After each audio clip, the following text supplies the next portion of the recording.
bumaba tayo ng timbang. Yung nalabanan ko 124. Ayun po mga boss, update tayo sa ating pambato, former 3 Division World Champion Janariel Cuadro Alas Casimero. Bali, base po ito sa kanyang kakatapos na live mga bossing. So yun nga po mga boss, nitong mga nakaraan kasi alam naman natin na merong problema sa gabi itong magkakapatid na Casimero.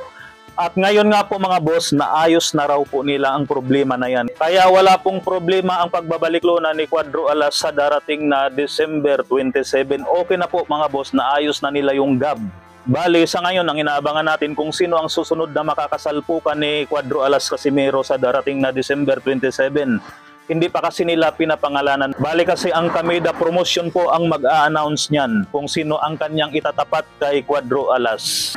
Ito pa ang update mula kay Cuadro Alas mga boss. Ayun nga po sa kanya, sa kakatapos na live, babalik na raw siya sa 122 pounds, doon na siya lalaban uli sa Super Bantamweight. At inaamin nga po ni Cuadro Alas mga boss na talagang nahirapan daw siya sa kanyang huling laban kontra kay Kameda dahil masyadong mataas ang timbang. Mataas sa kanya yung 128 pounds, nahirapan daw po si Cuadro Alas. Pero itong darating na laban ni Cuadro Alas ngayong December 27, ayun nga po sa kanya, ay cut sweet nga raw ito mga boss.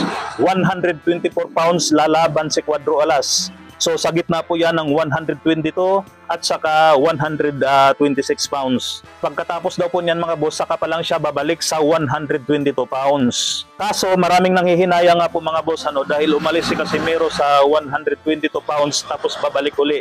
Alam naman po ng halos karamihan na nitong mga nakalipas na buwan lang ay nakarankings itong si Casimero sa Super Bantamweight. Ang problema, tinanggal siya. Inalis na po siya mga boss dahil nga umakyat na siya sa 128 pounds. Ngayon babalik siya.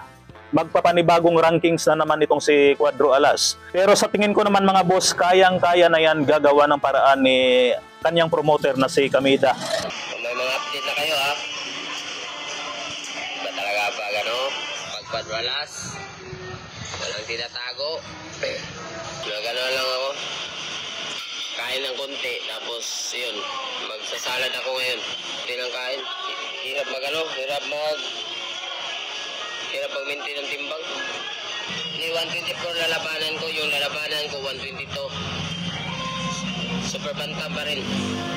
Sa ngayon lang, ngayong December 27, 124. Pistahan na naman yung laban natin, 124 yung lalabanan.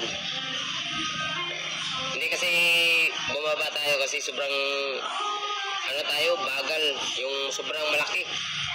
Malaki tayo sa 128 yung nilabanan ko dati nung sobrang malaki, sobrang bagal. Parang natansya namin na sobrang laki namin dun.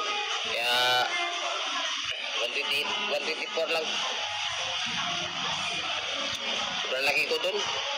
Parang bagal yung galaw ko, di ba?